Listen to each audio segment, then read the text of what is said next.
Limpie sus pulmones, el jarabe casero más fuerte para la tos seca. Te mostraré una forma natural de eliminar la tos seca y limpiar tus pulmones con tan solo 4 ingredientes. Este jarabe natural se elabora muy fácilmente y está dirigido tanto a niños como a adultos. Además, tiene un sabor muy fino y es completamente inofensivo para la salud.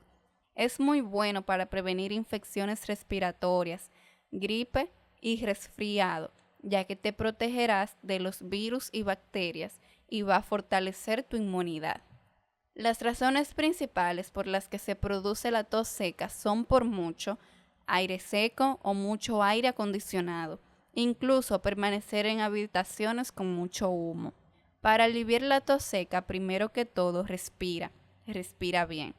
Si la garganta se encuentra muy irritada y seca, entonces inhala superficialmente varias veces y así pasará la tos.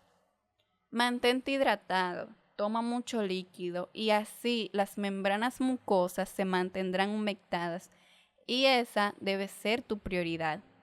Trata siempre de evitar el aire de todas las habitaciones y en especial en la que duermes.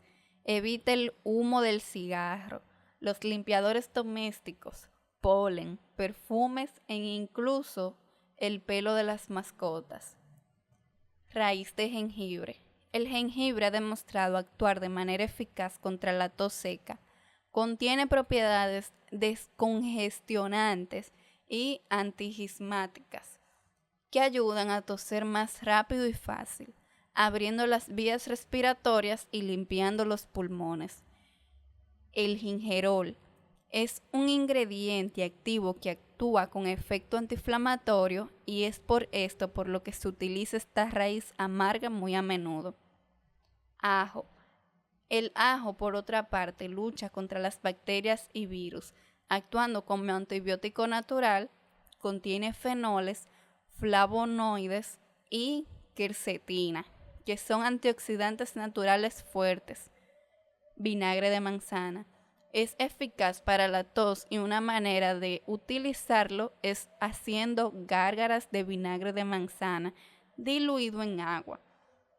Hacer estas gárgaras por las mañanas te ayudará a combatir inflamaciones en tu cuerpo y mejorará tu garganta. Miel. Por siglos se ha utilizado la miel en remedios caseros gracias a sus propiedades curativas que provienen de la naturaleza. De seguro te han dado miel como jarabe natural. Dime en los comentarios en cuáles jarabes naturales incluían la miel tus familiares. Para llevar a cabo la preparación de este jarabe, primero vas a pelar el jengibre con ayuda de un cuchillo o una cuchara. Luego picarás finamente o también puedes rallarlo. Para esta receta necesitaremos la cantidad de 2 cucharas de jengibre. Ahora pasamos al ajo. Retira las cáscaras de los 2 dientes de ajo y al igual que el jengibre pica o ráyalo finamente y reservamos junto al jengibre. Luego mide 2 cucharaditas de vinagre de manzana y agrega la mezcla. Finalmente añadimos 3 cucharadas de miel y revolvemos bien para que todos los ingredientes se integren bien. Vierte esta mezcla en un recipiente de vidrio con tapa y agita bien para que se terminen de mezclar los ingredientes. Y así obtienes un jarabe para la molesta tos. La forma de tomar este almíbar es de 3 cucharadas todos los días hasta agotar y puedes reservarlo en el refrigerador.